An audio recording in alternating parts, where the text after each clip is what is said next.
Hello, welcome. This is me, Toby Pika, and this is my story. This is part of a 7-episode series called Unbreakable.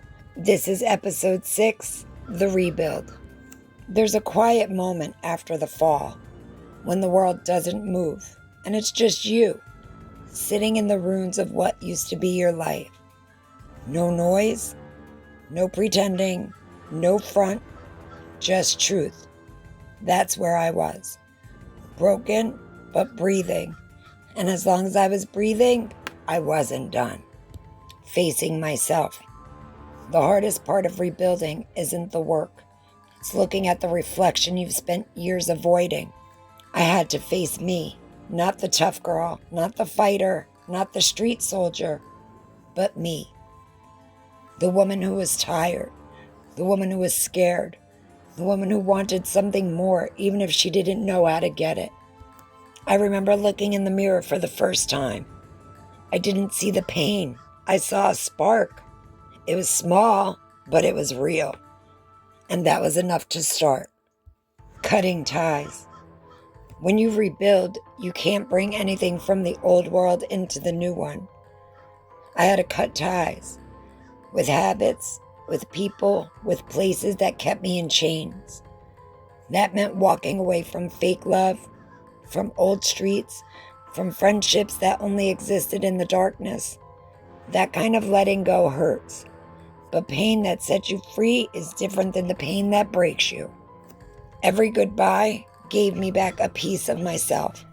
And little by little, I started feeling lighter, rebuilding from scratch.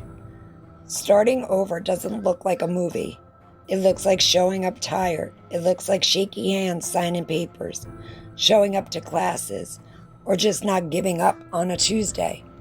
I was determined. I didn't have a perfect plan, but I had a decision that I was never going back. I got clean. I started trusting myself again.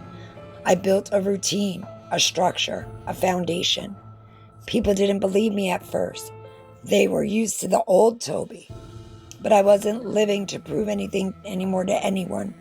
I was living to become. Redefining power. For so long, I thought power came from being feared, from being loud, from fighting, from surviving. But real power is peace. It's choosing to walk away from chaos. It's knowing you don't have to prove your worth to anyone. It's walking with your head high, even when no one else is clapping. I started learning how to love myself without permission. I started giving that little girl inside of me the protection she always wanted from others. That's when everything shifted. A new chapter. I didn't rebuild overnight. It was brick by brick, tier by tier, day by day. But each day, the woman in the mirror became clearer, stronger, wiser, untouchable, but in a new way. I learned that healing isn't pretty, but it's powerful, and it is mine. Standing tall. This isn't the end of the story. This is where I become the woman I always meant to be. Not the one shaped by pain, but the one forged by fire and risen from it. I'm not running anymore. I'm not hiding. And I damn sure I'm not breaking. This is my rebuild, my redemption, my rise. Rebuilding isn't about becoming who I was. It's about becoming who I'm meant to be. Because I'm not who I was. I'm who I am deciding to be. Thank you for listening. This is me, Toby Pika. This is episode 6, The Rebuild, part of my Unbreakable series. And this is my story.